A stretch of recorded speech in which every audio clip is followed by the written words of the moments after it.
Hello friend, मैं हूँ वंदना। Welcome करती हूँ अपने रियल लाइफ ब्लॉग वंदना में। कैसे हैं आप लोग? आई होप सभी लोग अच्छे होंगे। तो गाइस, जैसा कि कल आप लोगों ने देखा, मैंने एक ब्लॉग डाला था अंशु के और सचिन भैया की, जो मुँह बोली बहन है, जो बोचिए की राखी की मुँह बोली ऐसे ही बहन है। रियल तो बहन है नहीं, लेकिन रियल से बड़ा रिश्ता हो गया है, क्योंकि दिल का रिश्ता कभी कभी अपने खून के रिश्ते से भी ज़्यादा बड़ा हो जाता है। तो उसमें मैंने कल जो बताया था, आप लोग तो पहले अगर उनके वीडियो देखते होंगे तो उनके पेरेंट्स के साथ क्या हुआ था आप लोगों को अच्छे से पता होगा, उनकी पास्ट हिस्ट्री आप लोगों को पता होगी। लेकिन एक छोटे बच्चे के लिए, छोटी बच्ची ही समझ लीजिए, अभी ज़्यादा इतनी उम्र नहीं है उसकी, इतनी एज नहीं है जो इन चीज़ों को फेस कर पाए। और इतना उसके साथ सदमा लगा हुआ है, शायद वो चीज़ें अभी जो खुशियाँ उसको मिल रही हैं शायद वो एक्सपेक्ट नहीं कर पा रही, कि वो ले नहीं पा रही अच्छे से, कि भाई मेरे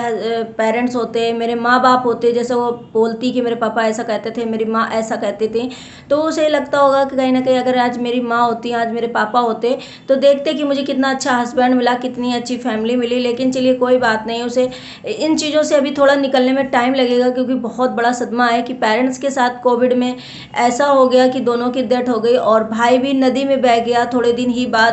तो अब वो अकेली फैमिली में बची, कुछ चीज़ें जो हैं उसे नहीं, मतलब अपने अंदर अब नहीं कर पा रही है, सहन नहीं कर पा रही है। ये सोचिए कि उसे बहुत ज़्यादा सदमा लगा हुआ है। तो जो चीज़ें जब कभी कभी सोचता है ना इंसान, ऐसे अच्छा भला इंसान, जब कोई चीज़ उसके साथ घटित होती है, छोटी मोटी चीज़ें अगर सोच लेता है तो उसे बहुत ज़्यादा उस दिन डिस्टर्ब हो जाता है। उसके साथ तो इतना बड़ा हादसा हुआ कि सारी फैमिली उसकी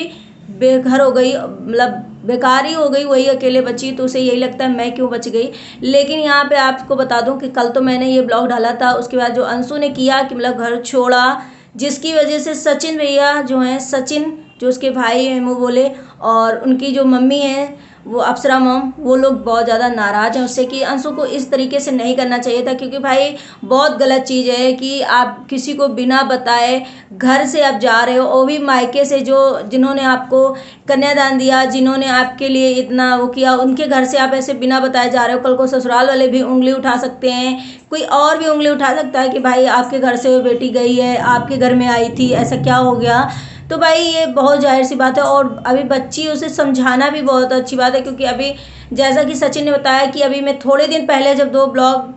के पहले जब वो रोई थी, तब सचिन 11 बजे रात को गए थे और उसको काफ़ी समझाया, काफ़ी उसे डांटा भी, काफ़ी बहुत मतलब अच्छे से उसे कवर किया। लेकिन फिर भी वो नहीं उन चीज़ों को लायक रहा, समझ पाई। और घर में आकर के जब रक्षाबंधन को आई है तो मनीषा घर में अकेली थी और उसने अपना निकल लिया। और जब सचिन भैया को रास्ते में मिली रोड पे, उन्होंने कहा कहाँ, तो वो थोड़ा सा बौखला गई और जो चीज़ें उसने बोलना था वो नहीं बोली, मतलब और यही बोली मैं ऐसे आई थी, वैसे आई थी, वैसे करके सचिन भैया ने बोला कि बहुत उसे अपना तरीके से, जैसा उन्होंने वीडियो में बताया कि मैंने कहा चल घर। तो उन्होंने घर में जैसे वो कह रहे हैं मैं आया और दुकान में मुझे कुछ पेमेंट करना था उधारी, तो मैंने वहाँ पे खड़ा हो गया, वो अपने घर ना आ करके दूसरी गली से फिर से निकल ली और चली गई। बाद में अगर कॉल आता है या किसी से पूछा जाता है कि भाई अंशु कहाँ है, तो भाई हर किसी को डिस्टर्ब होगा कि भाई कहाँ गई अंशु। इधर भी फैमिली डिस्टर्ब हो गई, उधर भी उसके हस्बैंड हैं जो डिस्टर्ब हो गए। लेकिन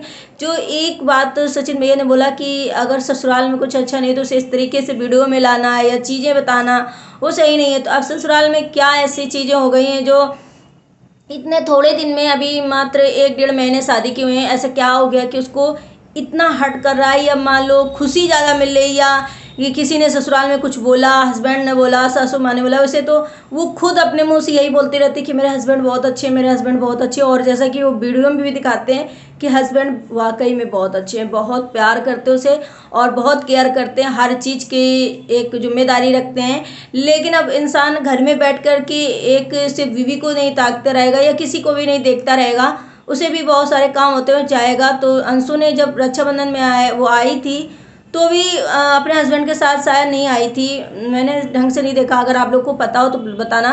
और वो यहाँ पर आकर के इतना किसी चीज़ से, जैसे कि किसी ने कमेंट किया था कि तुम कभी माँ नहीं बन सकते, भाई वो लोग बहुत ही गलत इंसान हैं जो इस तरीके की कमेंट करते हैं, जो इस तरीके की लैंग्वेज यूज करके किसी के लिए इतनी बद्दुआ देते हैं। वो इंसान इंसान नहीं लायक है, वो इंसान इंसान के कहलाने के लायक ही नहीं है। जो इंसान एक दूसरी बच्ची को, एक दूसरी बेटी को, एक दूसरी बहन, किसी की बेटी को इस तरीके की बद्दुआ देगा, वो इंसान इंसान कहलाने के लायक नहीं हो। अब उसकी क्या सोच है, क्या सोच करके उसने, या फिर कौन से ऐसा जलने वाला इंसान है अंशु का, या जिसको ऐसी खुशी मिलती है कि भाई ऐसा हम इसको बोलेंगे तो मुझे बहुत ज़्यादा खुशी मिलेगी, तो वो इस इंसान ने जो भी ने इसने किया है, ये चीज़ें कमेंट किया है, जिसकी वजह से वो इतना डिप्रेस हो गई, इतना ज़्यादा उसे मतलब परेशानी हुई कि वो इतना रोई कि शायद हर कोई यही सोच रहा था कि भाई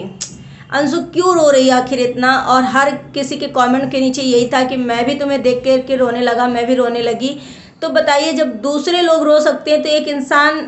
ऐसा कैसे बिना दिल वाला इंसान होगा जो इस तरीके से मैसेज करेगा और इस तरीके से कमेंट कर करके किसी को इतना दुख पहुंचाएगा। तो इंसान इंसान कहलाने के लायक नहीं होगा भाई, मेरा मानना तो यही है। लेकिन आप देखो कि उसकी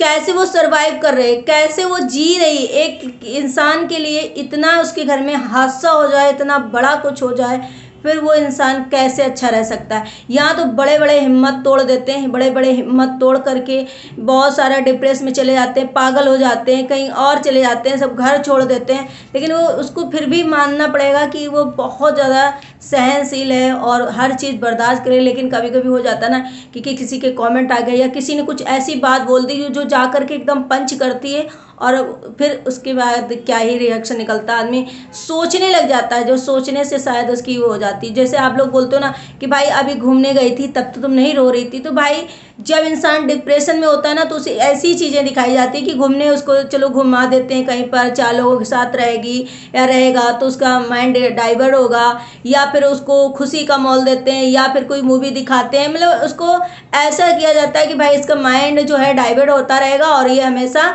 खुश रहेगा। तो इसको जो पास्ट की बातें होंगी वो माइंड में नहीं लाएगा, सोचेगा नहीं इंसान। लेकिन आप लोग उसमें भी क्वेश्चन उठाए कि भाई अभी तक तो घूमने गई थी तो बड़ा खुश थी, बड़ा हिला कर हंस रही थी, ये कर रही थी, वो कर रही थी, अब ऐसा अचानक क्या हुआ कि घर से ससुराल आई और ससुराल आते ही तुम्हारा ये तमाशा हो गया। तो भाई ऐसा कुछ नहीं है भाई, जब उसे अकेली पड़ी और जब उसने देखा कि भाई कोई चीज़ें मुझे आती नहीं, मैं हैंडल नहीं कर पाती हूँ ससुराल में, मेरी सासू माँ कुछ कहती हैं मैं कर देती हूँ कुछ, मैं मेरे से कुछ काम नहीं होता, तो शायद उसे ये लगता होगा कि काश मेरी माँ होती तो मैं उन्हें खुलकर बताती चीज़ें और वो मुझे समझाती, मुझे बताती कि कैसे क्या करना है। हाँ, मानते हैं कि अप्सरा मॉम जो है उसकी माँ है, सचिन भैया उसके भाई हैं, सभी पूरी फैमिली मिल गई, लेकिन वो चीज़ें जो एकदम से कनेक्शन जो होता है ना, शायद नहीं बन पा रहा होगा उसका अंदर से, नहीं बोल पा रही होगी कुछ चीज़ें जो शायद वो कैमरे के सामने रो रही है। अगर यार मान लो आप लोग इतना ही सोचो कि वो कैमरे के सामने ब्लॉग बनाती, कैमरे के सामने उसने रो लिया, अपना जो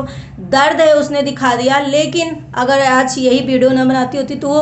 अकेले में रो करके अकेले में माइंड और उसका मतलब डिस्टर्ब हो जाता, बहुत ज़्यादा कुछ हो सकता था। ऐसे तो वो कमेंट पढ़ती है, कुछ कमेंट उसके अच्छे के लिए होते हैं जिसे सुन करके पढ़ करके उसे अच्छा लगता होगा, कुछ लोगों को बता दिया तो समझ गए लोग, वीडियो देखकर उन्होंने समझाया। अगर यही चीज़ें अकेले में होती जो किसी को कमरे के बाहर नहीं सुनाई देती, रूम के बाहर नहीं जा पाती, तो फिर उसके अंदर क्या बीतता कि जब कोई समझ ही नहीं पाता कि इसके अंदर क्या है क्या नहीं। ऐसे तो कम से कम वो वीडियो में रोती तो समझ जाते हैं लोग, चाहे घर के हों या बाहर के हों, तो कुछ ना कुछ तो उससे हेल्प मिलती है। लेकिन आप लोग इतना कमेंट करने के बाद सोचते नहीं हो, मतलब सॉरी, कमेंट करने के टाइम आप सोचते नहीं हो कि किसी इंसान को इतना दुख है, इतना परेशान है, फिर उसको हम इस तरीके से कैसे लैंग्वेज यूज कर सकते हैं। लेकिन आप लोगों का काम है भैया, आप लोग जब आपके मन में जो आया आपने टाइप कर दिया। आप जो लोग इस टाइप का करते हैं ना, वो भैया क्या ही बोलूँ उनको, मैं बोल तो चुकी हूँ लेकिन अब उनको कोई वर्ड नहीं है कि क्या बोलूँ। लेकिन अंशु की जो पास्ट हिस्ट्री सच में बहुत ज़्यादा डरावनी एंड बहुत ज़्यादा पेनफुल वाली है भाई, मानना पड़ेगा। लेकिन फिर भी मैं अंशु से बार बार यही और सारे लोग रिक्वेस्ट करते हैं भाई आप किसी अनाथालय में जाइए, वहाँ देखिए कि किस तरह के बच्चे सरवाइव कर रहे हैं, किस तरह के रह रहे हैं। आपकी तो बहुत अच्छी किस्मत है कि भगवान ने अगर एक घर छीना तो आपको दो दो घर इतने प्यारे प्यारे, इतने प्यार करने वाला दिया। ससुराल में नहीं एडजस्ट हो पा रहा है, आप धीमे धीमे एडजस्ट करना सीखिए, धीमे धीमे चीज़ें होंगी, धीमे धीमे आप सीखोगी। हस्बैंड की जो आप जिस हस्बैंड ने तुम्हें इतना प्यार, इतना सम्मान, इतना तुम्हारा सब कुछ करता, उस हस्बैंड के बारे में सोचिए, उस हस्बैंड के प्यार करने के उसमें सोचिए कि भाई एक इंसान मेरे लिए जी रहा है, मेरे लिए सब कुछ कर रहा है, तो उसके लिए बारे में भी सोचिए। और ऐसा भाई क्या हो गया कि हर कोई सोचेगा कि भाई 2 बार जाने के बाद मायके ससुराल, और अंशु का ऐसे अचानक क्या हुआ कि वो इतना ज़्यादा रोने लग गई, क्योंकि भाई वो शादी में भी नहीं रोई थी। तो ये चीज़ें बार बार सबके माइंड में आती है और हर कोई दुखी, हर कोई समझाने की कोशिश कर रहा है कि प्लीज़ अंशु रो मत, ऐसे रो मत, तुम्हारा सर दुखने लगेगा, तुम्हारे पास ऐसा हो जाएगा। लेकिन मैंने जो आज सचिन भैया ने बताया कि अंशु कुछ चीज़ें हैं बचपने में, कैमरे के सामने ना बोलना वो भी बोल जाती है, कुछ चीज़ें नहीं करना वो भी कर जाती है, धीरे धीरे होगा, ससुराल में भी एडजस्ट होगा। मैंने उसे बहुत समझाया लेकिन वो समझ नहीं रही है और मेरी बात नहीं मानी, इसलिए मैं उससे नाराज़ हूँ और अभी मैं उससे बात नहीं कर रहा हूँ और ना ही मैं उससे बात करूँगा। उसका फ़ोन भी आया था कि भैया से बात करो, लेकिन मैं उससे बात नहीं करूँगा, क्योंकि अभी तो उसने सॉरी वॉरी बोला है कि भाई भैया मैं ऐसा नहीं करेंगे, लेकिन अभी उसके साथ इस तरीके से कड़ाई थोड़ा होना ज़रूरी है, क्योंकि भाई हर कोई अगर ऐसे नहीं करेगा, हर कोई सपोर्ट करेगा, प्यार करेगा, तो फिर शायद उसको उसका गलत मतलब निकाल लेगी, उसको शायद गलत यूज करेगी। तो इस वजह से थोड़ा जो सचिन ने किया है वो बहुत अच्छा किया है कि उससे बात ना करें, उससे थोड़ा डांटें, या अब भाई अपना माना है तो अपनेपन से ही कुछ करना पड़ेगा। तो इस चीज़ों से शायद वो चीज़ें सीखे और उसके हस्बैंड को भी थोड़ा सा कड़क होना पड़ेगा। कड़क का मतलब ये नहीं है कि आप उसके साथ कोई मारपीट करो या कुछ भी ऐसा करो, नहीं, थोड़ा ऐसा दिखाना पड़ेगा कि नहीं भाई, ब्लैकमेल टाइप का कि भाई नहीं ऐसा करोगी तो हम ऐसा नहीं करेंगे। क्योंकि भाई उसको भी टाइम दो और उसको टाइम देना बहुत ज़रूरी है, उसको प्यार करना बहुत ज़रूरी है, उसके साथ बातचीत करना भी बहुत ज़रूरी है और उसको थोड़ा सा एक कड़कपन भी जरूरी है, क्योंकि जिससे वो समझ सके। क्योंकि बच्चों जब प्यार से नहीं मानते ना, तो बच्चों को फिर डरा करके चीज़ें कराना बहुत ज़रूरी रहता है। उसी तरीके अब बच्चे अंशु के साथ भी यही होना चाहिए जो भाई पॉसिबल हो सके। तो आई होप सभी को वीडियो पसंद आया, अगर पसंद आया तो लाइक एंड सब्सक्राइब करिएगा, शेयर करिएगा और कमेंट जरूर करिएगा कि कैसा लगा आपको ब्लॉग। मिलते हैं नेक्स्ट ब्लॉग में, बाय बाय।